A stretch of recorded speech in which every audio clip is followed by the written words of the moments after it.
what do you need me to do for him? No, to make sure that it's up and running. Okay.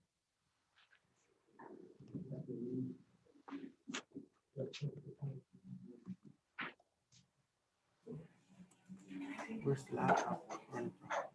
Excuse me? Where's the laptop? Just for you. Make sure that it's up and running. Can you bring him in? Yes. Yep.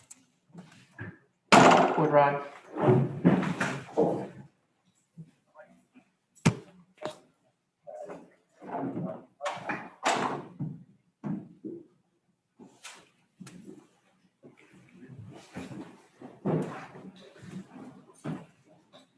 In the Supreme Court of Bermuda civil jurisdiction in the matter of the Supreme Court Act 1905 and in the matter of the Bermuda Bar Act 1974 and in the matter of area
of the case, I do submit that the application is made out and for consideration. Yes, thank you very much. Who else wished to speak in relation to this? Mrs. Scott?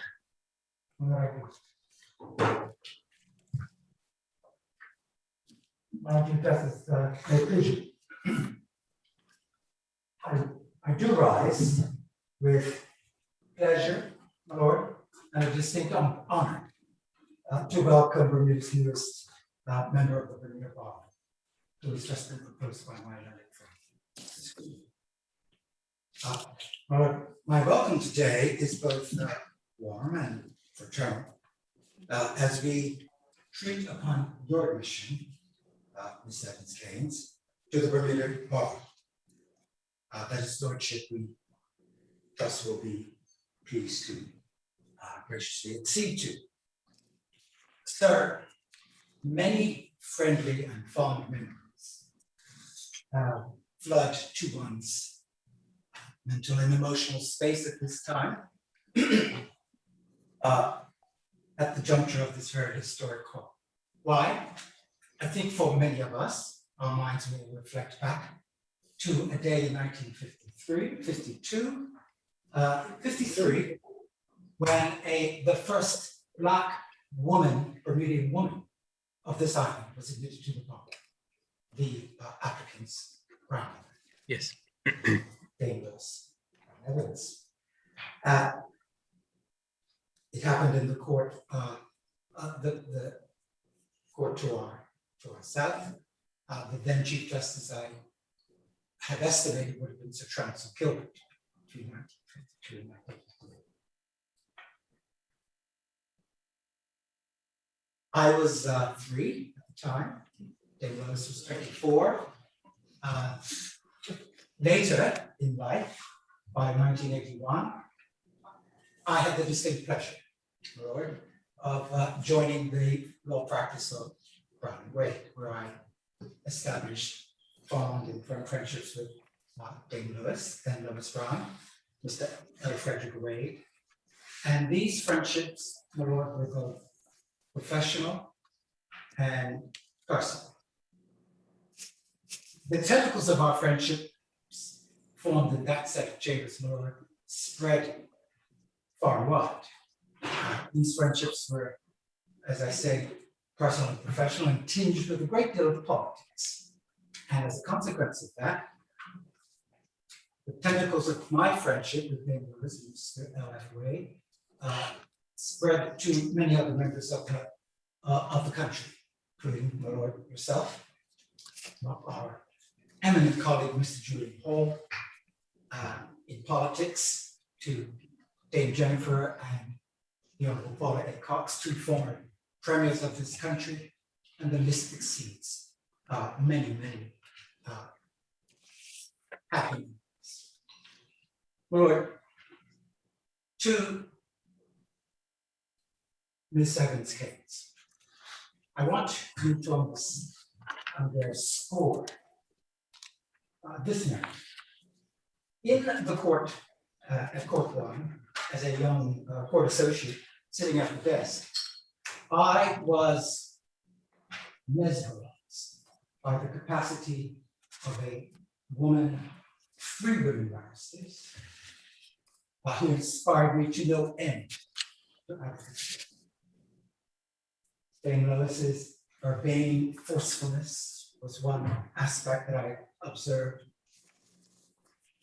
Shirley D. Simmons's skilled articulation just left me wanting to be and inspired to practice. And Anne Cartwright, her skilled submissions, also forceful, left a young Michael inspired. I had no doubt that these kinds of experiences, and it is my hope and prayer that these kinds of experiences have been yours as well. But I commend them to you because the advocacy from a woman at the bar before a justice, particularly a male judge, has, as it was having on me, the capacity for great persuasion. The movements, the advocacy, particularly the preparation and skill, can be deployed to great, and I've seen it with Ms. Christopher and my friend. can be deployed to great effect and purposefulness. I wish these to be amongst the experiences and joys of you as you begin this journey that you embark upon this afternoon for many years. I know that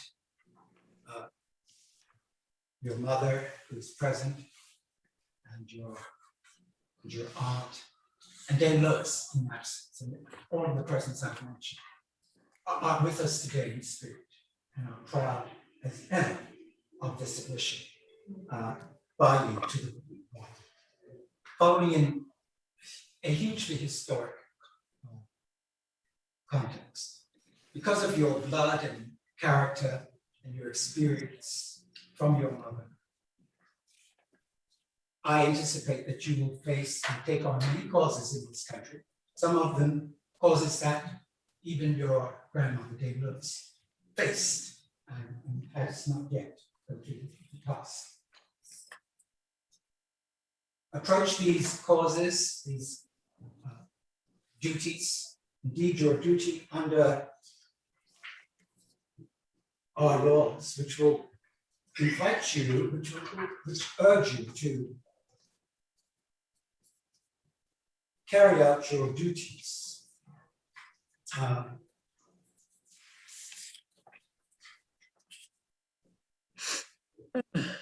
Firmness, without any consideration of your own interests as you represent your clients. This is part of your oath to be true, to swear to take on work without regard to your interests or any consequences to yourself or to other persons.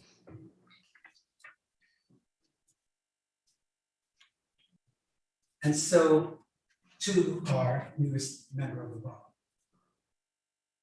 I say a warm welcome to Ms. A.Caines as the newest member of the staff bar. A phrase that your grandmother used, so she was making these questions for women that she was admitting to the bar.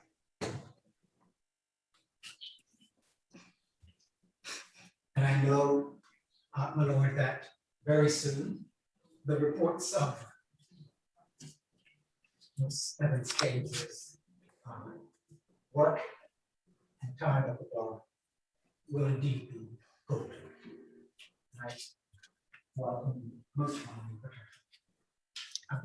Well, thank you, Mrs. Scott. I'm going to call upon Ms. Pearman if she would like to say anything on remotely. Thank you. Good afternoon, my lord. I can see you. I don't know if you can see me. Yes, I can. All right. I thank you very much. That's important to know. And I thank you for allowing me to participate remotely. I don't have my my gown on. It's somewhere being stored to try and preserve it against the Bermuda national flower, mildew. And even if I had been there today, I'm not sure if I would have been able to get my wig over this hairdo. So I thank you so much for allowing me to participate. I want to say congratulations to my young, I guess, sister-in-law. And congratulations and welcome home. We all know the sacrifices and the contributions of your grandmother, Bermuda's first national hero. And we know of her political and legal fights and community contributions.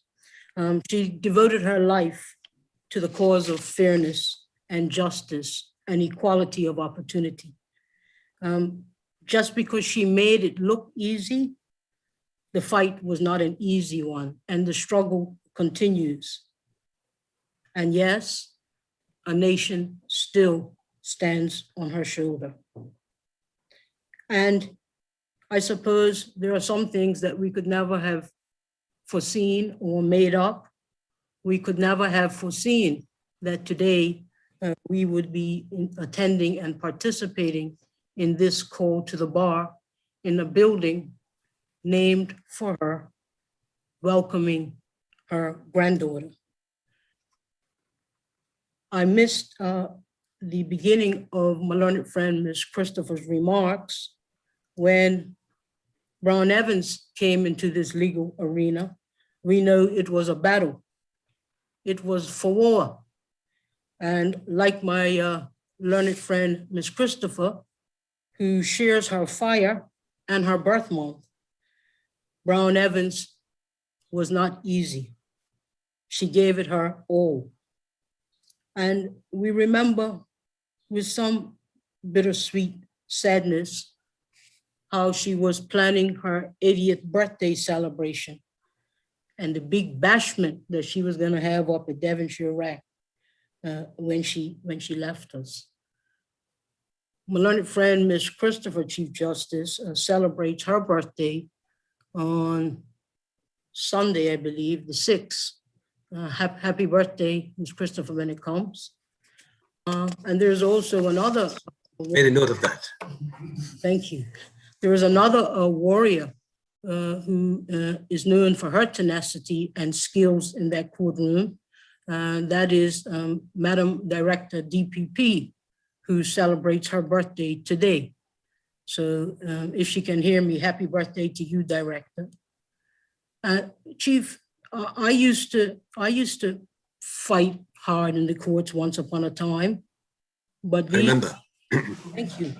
These days, they've taken all the fight out of me, and I spend my days of ombudsmanship dealing with alternative dispute resolution, and negotiation, restorative justice.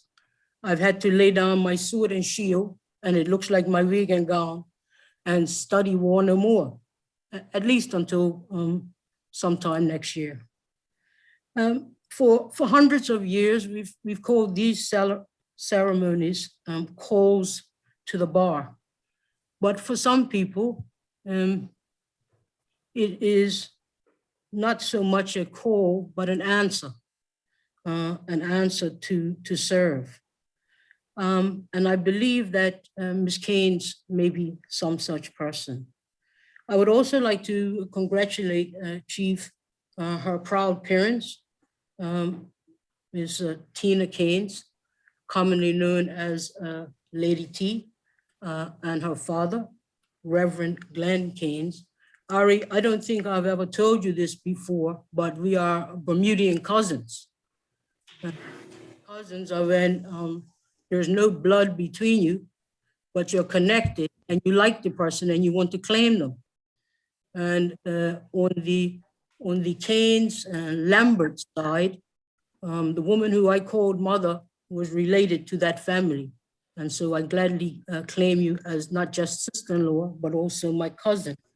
And I also would like to congratulate and acknowledge other family members, the Richards family, as I say, and the Caines family, and all those who have in their various ways contributed to the proud moment that we celebrate today.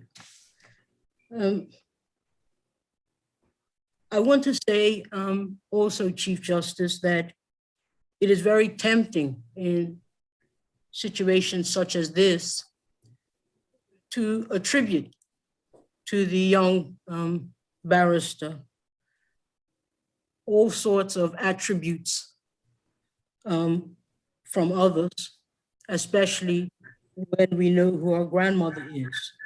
I must confess that I did that. I believe it was a moot presentation that I was attending some years ago. And I believe young Miss Caines was battling in the moot. The other side, I think, had the better argument. And at one point, it looks like they were putting on some good licks on Miss Caines' side. But all of a sudden, the tide changed. And I heard some passion and some power, and she was compelling and she was persuasive.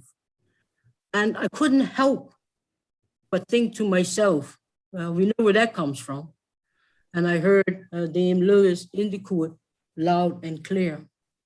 But I have to warn all of us that we must remember that Dame Lois charted her own course. She did not take instructions from people or orders from people. She decided what it was that she felt was right to do and what needed to be done. And I suspect, and indeed I hope, that her granddaughter will do the same thing. And I believe that in these extraordinarily challenging and perilous times, it becomes very, very important that young, gifted, and brilliant young women, young men, step up and lead the way. We must encourage them to lead the way, because really and truly, Chief Justice, we don't have the answers. The times that we are in, we don't know what the answers are. We can guide and we can encourage and we can try and protect, but we have to look to those coming to lead us. So many will presume to decide for you and how you will serve and whose path you will serve. You must be true to yourself. You must always follow the path of integrity and follow your own authenticity. We will be here whenever you need us, and we are expecting great things. Don't forget, though, that professionally and personally, your personal and professional integrity is paramount, as is your commitment to doing what it is that you believe is needed for a higher calling. And remember also that self-interest includes not just you, but others. So we are always available to you. We are very, very proud. I'm sorry I'm not here in person, but I'm just a phone call away. Congratulations, sister-in-law. Thank you very much, Ms. Pearman. Did anybody else wanted to say anything before I? Indeed. Yes. Yes. Now we remove the mask. Yes, of course. My lord, it is indeed both a privilege and an absolute delight to address you this afternoon on the call to the Bermuda Bar of Miss Ariana A.Caines, whom I have known for a significant portion of her young life. Beloved, today, along with many family and friends in different countries, I celebrate with Miss Caines as she takes this important step in her career.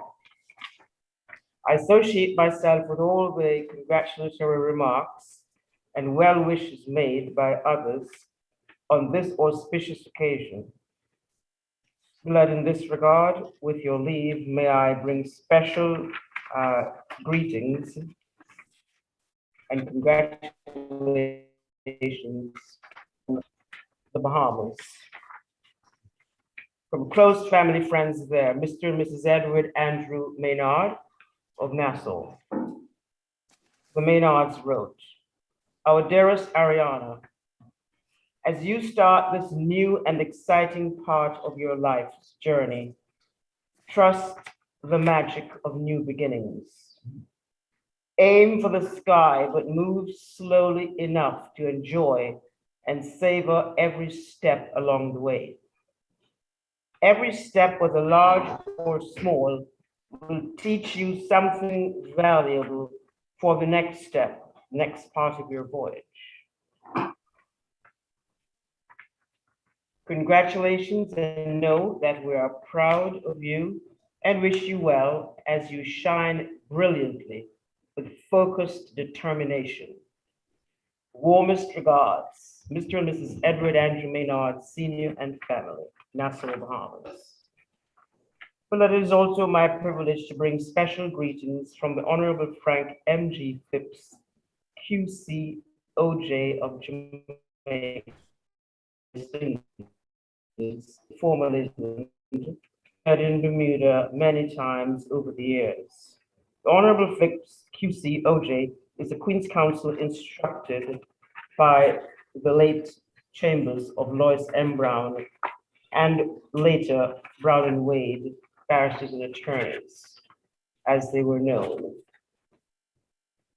The Honorable Phipps QC OJ wrote, I recall with fondness the courtesy and kindness of the legal profession on the occasions when I was afforded the privilege of audience at the Bermuda Bar.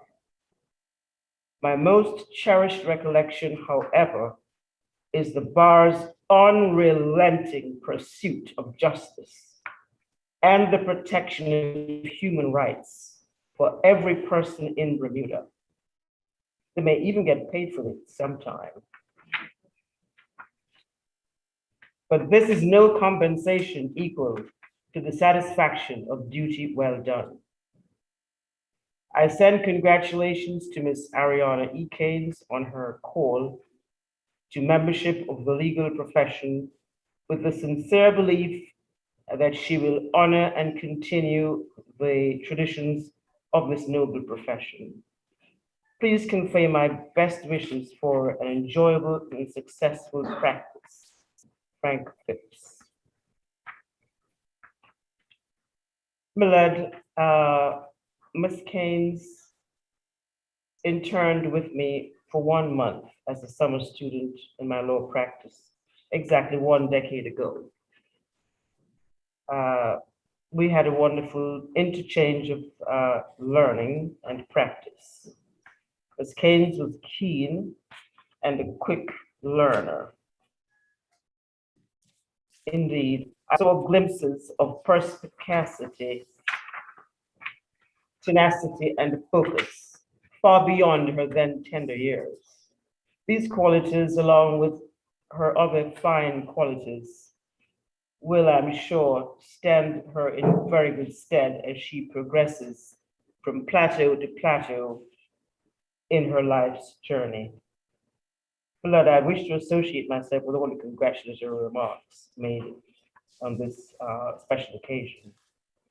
In closing, beloved, may I wish Ms. Caines much success, enjoyment, and fulfillment and abundance as she pursues her career in law. Ms. Caines, you have a great legacy of other great Bermudian lawyers, including your dearly beloved grandmother, the late Dame Lois Brown Evans, DBE, and other relatives. However, fearlessly and passionately pursue your own path. Blaze your own trails. But while doing so, please remember the famous quotation, "To thine own self be true, and the rest will follow as the night the day." Beloved, may it please you, I'm much obliged. Thank you. Thank you very much.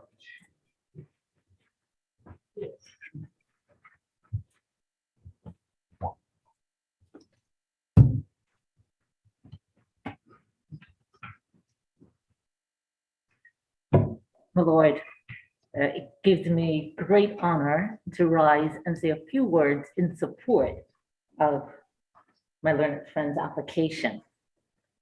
I have known Ariana A.Caines since she was a baby, and I have seen the resilience that she has.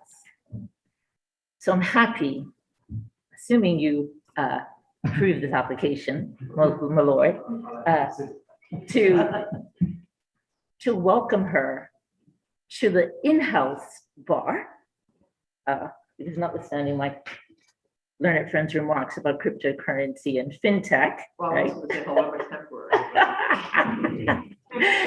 there is a world of opportunity in the in-house bar, and we will be thrilled to welcome Ms. Caines to that arena. But on a personal note, my Lord, I stand also to bring the thoughts and the appreciation from culturally what is called the Black Circle of Aunties.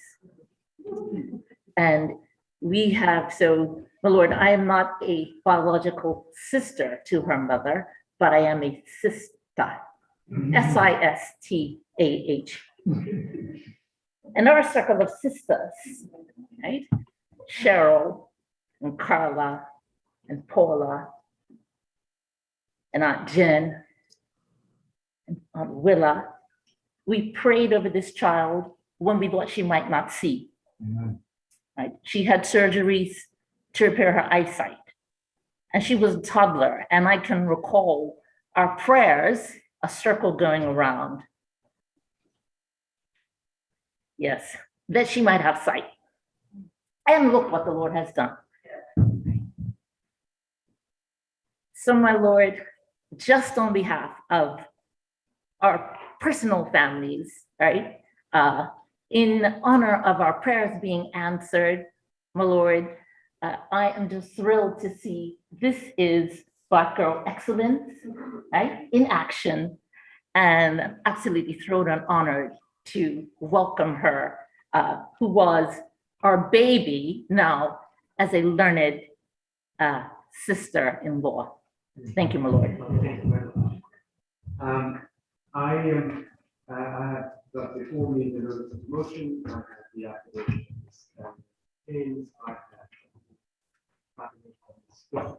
I'm satisfied that the requirements of the Supreme Court Act 1905 have been provided, and in the circumstances, I'm pleased to agree that Ariana Caines is admitted and it will be practice as an barrister and attorney in the sort of court, and is further hereby appointed to the Commissioner for Oaths, affidavits, declarations, and affirmations, which may be necessary to take into respect of any proceedings in its honorable court.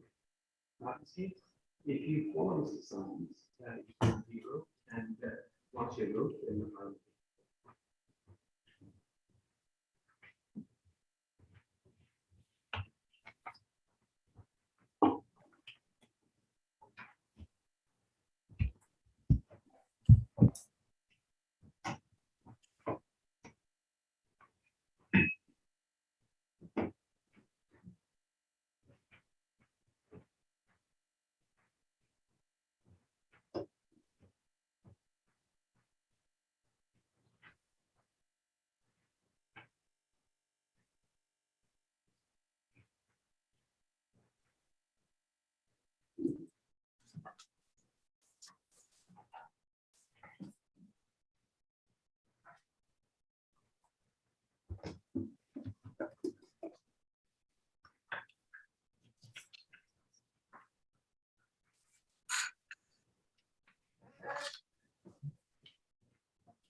All right, I'd like to introduce you to Ariana Evans.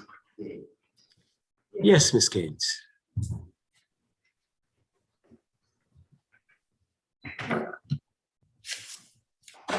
May it please my Lord.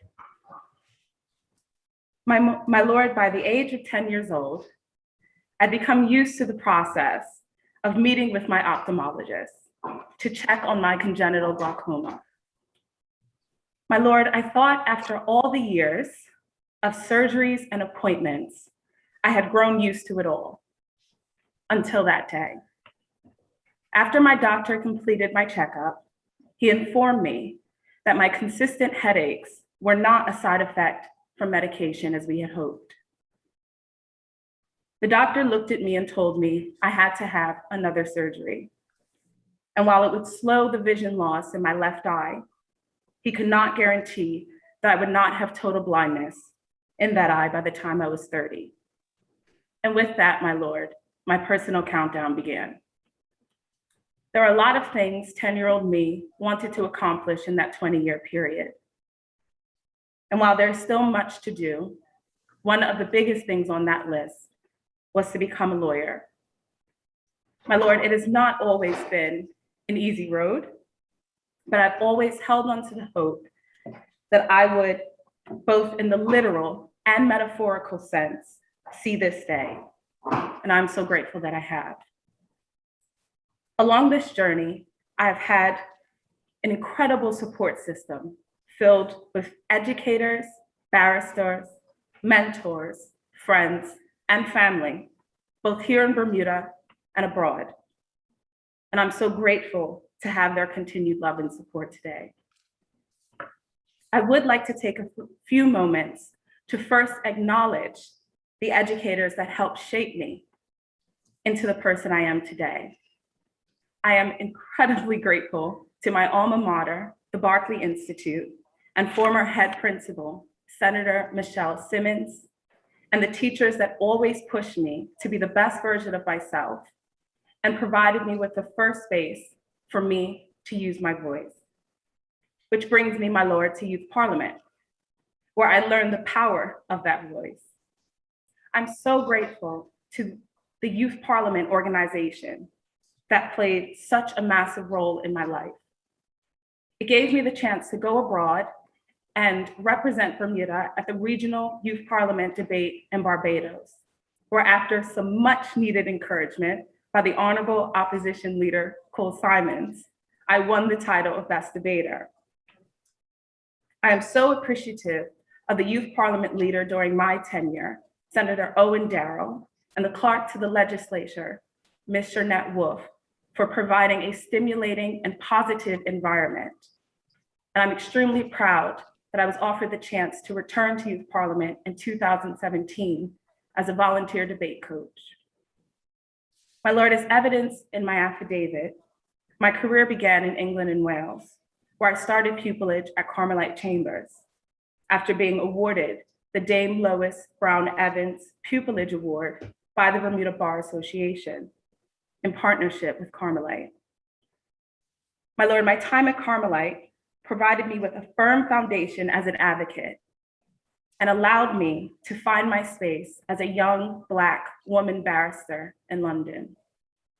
After finishing at Carmelite, I moved to Brightline Law, where I worked under Jonathan Fisher of Queen's Counsel and Anita Clifford, who is herself a ranked junior in both Chambers and Partners and the Legal 500. My year with Brightline Law afforded me the opportunity to be published in Lloyd's Law Reports, Money Laundering Bulletin, and the New Law Journal, and explore my interest in matters relating to financial crime, crypto assets, and blockchain technology. However, the greatest lessons I will take away from that position are the forensic approach Mr. Fisher QC took towards his legal research and application of the law to the facts, and Anita's emotional intelligence and ability to be the smartest and the kindest person in every room she entered. Also, my Lord, that my US spelling had no place in my English practice. And my Lord, I can thank my time at Brightline Law for my strong stance that color must be spelled with U. Before I turn my attention to my mentors here in Bermuda, my Lord, I must take a moment to acknowledge several of my mentors in the United Kingdom. First, there is my former pupil supervisor, Gerard Hillman of Libertas Chambers, who taught me to be myself as an advocate, and then equally not to take myself too seriously. My three other pupil supervisors, Jonathan Page, Maurice Benwin, and Martin Taylor, all of Libertas Chambers, were wonderful support systems during my training. In fact, I often joke that the only thing that got me through my second 6 months of pupillage were Jesus, my mama, and Marie. When I think of what a pupil supervisor should be, I think of these four barristers. And my Lord, anyone who trains under them is truly fortunate. I must also thank Bermudian lawyer, Dr. Anthony Richardson, now of 9 Bedford Road Chambers, for his support and continued encouragement. Here in Bermuda, I have had amazing support from the bar. I'm grateful to Trott and Duncan, barristers and attorneys, who provided me with the Shirley D. Simmons Legal Education Award in 2016, which enabled me to undergo the bar professional training course. Without that award, my Lord, I would not have been able to attend the course that year and probably would not be standing in front of your lordship today. Additionally, I have immense gratitude for the Bermuda Bar Association for the Dame Lois Brown Evans Pupillage Award mentioned previously, which gave me the chance to gain experience at the Bar of England and Wales. Further, my Lord, there have been several barristers on the island who have been mentors and motivators during my journey. I'm grateful to former Attorney General Trevor Monez for his support. Ms. Susan Mulligan, who took one look at the heels I wore during my mini pupillage at Christopher's Chambers and told me to make it in this career, I needed sensible shoes. Former Premier Paula Cox, Ms. Kim Wilkerson, Ms. Janita Burke, former Attorney General Michael Scott, who I have fond memories of watching him laugh and chat with my Nana. Uncle Michael, as I affectionately know him, has watched me grow and always supported my ambition and provided me a seat at the table to speak up. My Lord, I am appreciative to the Ombudsman, Ms. Victoria Pearman, who called me in England during a particularly difficult day in court and inspired me to keep going.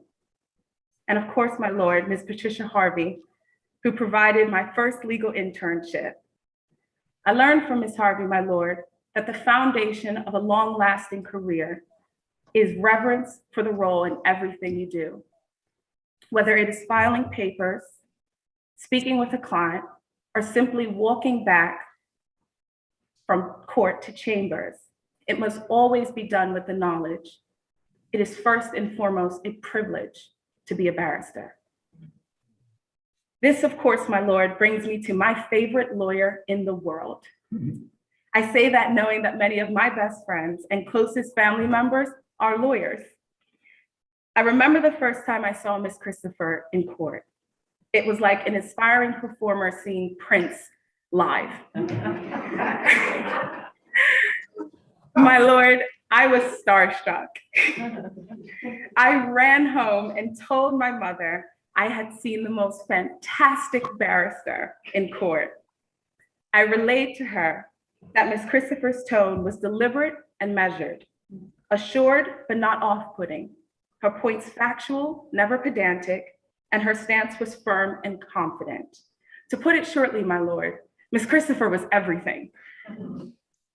Thankfully, unlike the warning goes, meeting my hero, or as I put it, my lawyer crush, has been all positive. Although it still took me years to form full sentences around her, we eventually got to know each other, and my mini pupillage in her chambers is a highlight. I respect and admire her intelligence, advocacy, attention to detail, and ability to connect with those she is representing. Passion, empathy, and accuracy. It is the career I wish to have. My Lord, My community and village are equally made up of loving family and friends. My Lord, I have a beautiful group of friends from the legal fraternity who have walked this journey with me and have supported me along the way. My Lord, I have an amazing group of aunties, the strong women who helped shape me and shoulders carried me. They taught me to read, pop a bottle of champagne, make hot cross buns and fish cakes, ask for a raise, speak my mind in meetings without fear, and move with resilience and purpose.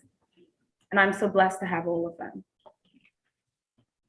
My Lord, equally, I've been blessed to have wonderful godparents, my godma Cheryl Pooley Els, and my godma Carolyn Courtney, and my godma Nadine Lapsley Dyer.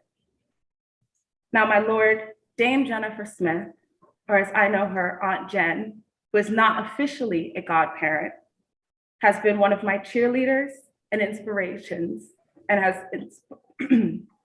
pushed me to complete my dream of becoming a lawyer.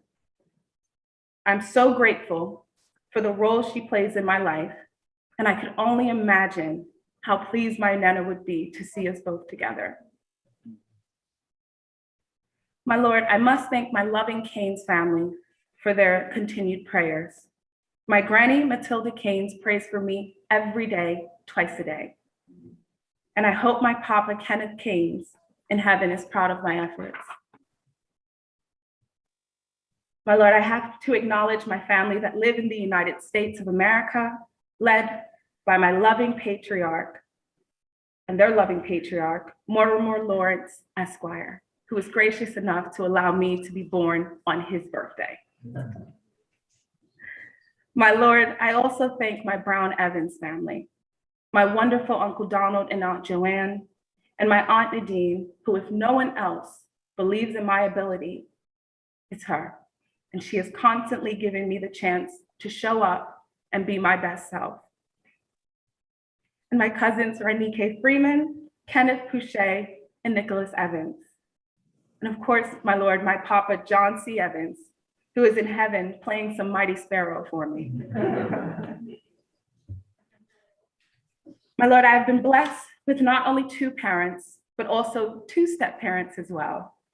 My stepmother, Stephanie Caines, who has been an incredible force behind the scenes in Philadelphia and beyond, and my stepfather, Kendall Harvey. My Lord, not many men would be willing to support their partner while their adult child is off spending their retirement.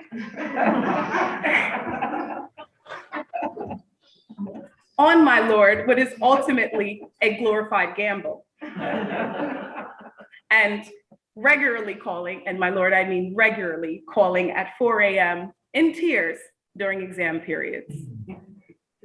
My Lord, even less men would take the further step and actually support that expensive and emotional young adult and step in as a key member of their village. Fortunately, my Lord, Mr. Harvey is no ordinary man. And he did just that. My Lord, I'm grateful for my two siblings who first sharpened my debate skills. As the youngest, I had to learn how to stick up for myself, and they gave me plenty of practice. My Lord, I have a wonderful older brother, Alton, who, when I told him I was entering the courts of England for the first time, responded, "Lord, help them all." He keeps me humble, my Lord, and for that I am grateful. For every joke, though, my Lord, there is a loving phone call to follow, filled with encouragement, laughter, and prayer. Now, my Lord, I turn to my sister, Cassandra, or Cassie, who is present in this court, having traveled from Philadelphia while 34 weeks pregnant. My Lord, many people have asked me why I decided to come home, and my answer is always the same: to be in my country and to be closer to my sister and soon to be nephew. My Lord, I am so blessed that the Lord gave me Cassie as a sister. She has always been there for me, from telling kids on the playground not to roughhouse with me because of my eye, to helping me edit my speech this morning. My Lord, while I was in university, my sister regularly sent me spending money. She never once complained, never asked me to pay a dime back. And one of the proudest days of my life, my Lord, was to be able to hand my sister my first class undergraduate degree, presented as her receipt. Now, my Lord, I would like to take some time to acknowledge my parents. I want to first talk about my dad, the first person to teach me that no matter what I wanted to do, I was capable of achieving it. My Lord, one particular example comes to mind. I was playing football at my high school in Pennsylvania. My father assisted with the team, and one day, during a match, I took a header to block a penalty kick, just as he taught me. The ball broke my glasses, which left a cut above my left eye. I quickly ran to the side and let my dad assess my battle wound. We huddled together because we were conscious of two things. First, the referee, who would not let me play with an open wound. And second, my mother, who was in the stands and would not let us live if she saw I was injured. He looked at me like he had many times before, asked if I was okay and if I wanted to keep going. I said, of course. He patched up my glasses with sports tape, put Vaseline on my cut, gave me a quick hug, and told me to go get him. He never saw me as different or incapable. To him, I am able to accomplish anything, and for that, I am so grateful. My Lord, my dad was unable to make it today due to travel restrictions, but I know he is supporting me from afar. Now, Lord, I must talk about my rock, my safe harbor, and security, my mother. My mother is the most amazing woman I have ever met.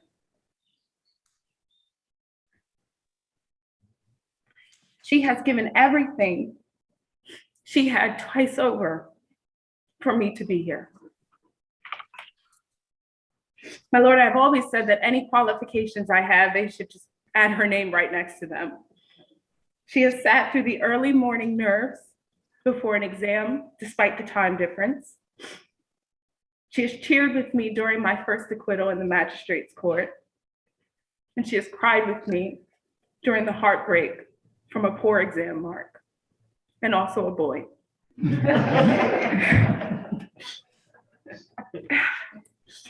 My Lord, though I have gotten on her nerves during this journey, I don't doubt that. And I still do, my Lord. She shows up for me every single time at the drop of a hat. So it was only right, my Lord, that I showed up for her. Every exam, every opportunity, every time I step in court, I do so with first and foremost a feeling of gratitude for the sacrifices my mother made for me to give me the chance to be a barrister. My Lord, I now turn to the woman who started it all, my Nana, Dame Lois Brown Evans. My Lord, I did not know Dame Lois.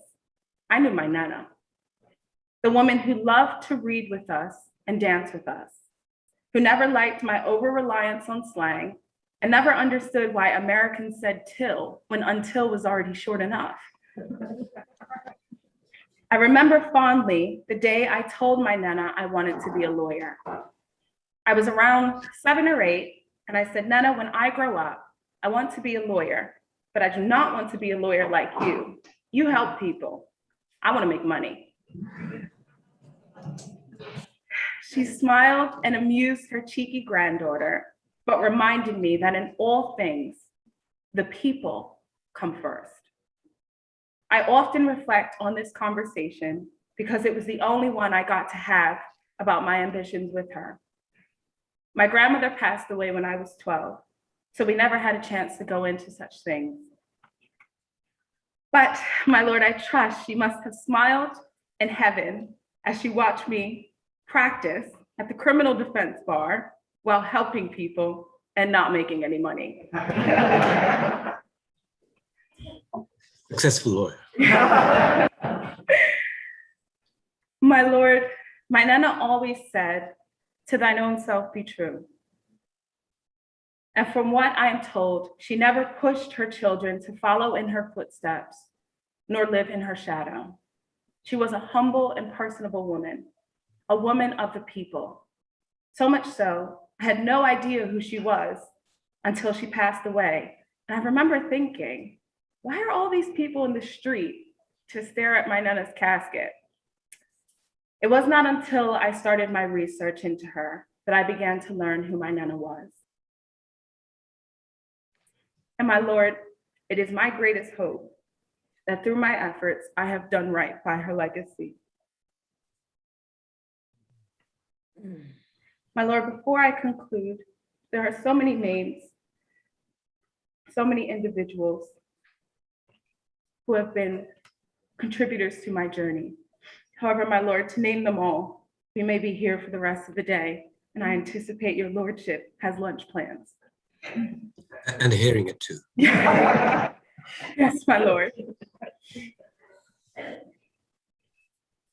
My Lord, I now stand here at 26 years old, grateful to have made it to this day and to be able to clearly see your lordship and this beautiful moment. I'm so proud that despite the difficulties, I was still able to reach my wildest dream, and I'm so excited for the next leg of my journey. My Lord, unless I can be of any assistance, these are my submissions. Well, thank you very much, Ms. Caines. Ms. Caines, yours is a truly remarkable story, and you should be very proud of what you've achieved today. I congratulate you for being called to the bar. A call to the bar is obviously a very important milestone in the career of a lawyer. You've obviously worked very, very hard, and you've achieved much. To obtain a first-class law degree from a fine university in the United Kingdom is a singular achievement, and you should be very proud of that. It is rare to obtain a first-class law degree in the United Kingdom, and you should also be particularly proud of being the recipient of the Dame Lois Brown Evans Award, which is given to deserving Bermudian candidates once a year. And that was, as you know, in memory of the great lawyer and political leader after whose name this building in which we sit is named. And that is a great achievement. You should be very proud of that. I also think that you've been very fortunate to undertake pupillage in the United Kingdom with Carmelite Chambers, an impressive set of Chambers, well-deserved reputation in criminal advice and criminal advocacy. It's important because Bermuda, whilst it's quite sophisticated in its legal regime and the bar, it still is quite a small bar. And it's important to get experience in the early years in a wider jurisdiction like the United Kingdom, like London. You get much a bigger variety of work and impressive advocacy. And that's very important in the early stages of your career. I don't need to remind you that the legal profession historically has distinguished itself by, at the right time, giving back and doing public service. The singular example in this jurisdiction would be your Nana, Dame Lois Brown Evans, who spent most of her life whilst practicing as a lawyer, but essentially giving public service. And practice at the law can be quite taxing. There is clearly need to succeed, particularly in the early years, and it can be all time consuming. But it is important at the right time to do public service, give back to society, something which we can. And the legal profession has, over a period of time, done that. And I anticipate that you will do the same. So let me, at the end, first of all, congratulate you once again for reaching this milestone in your legal career and welcome you to the Bermuda Bar. And I wish you every success in your long legal career. Welcome. I'm most grateful, my lord.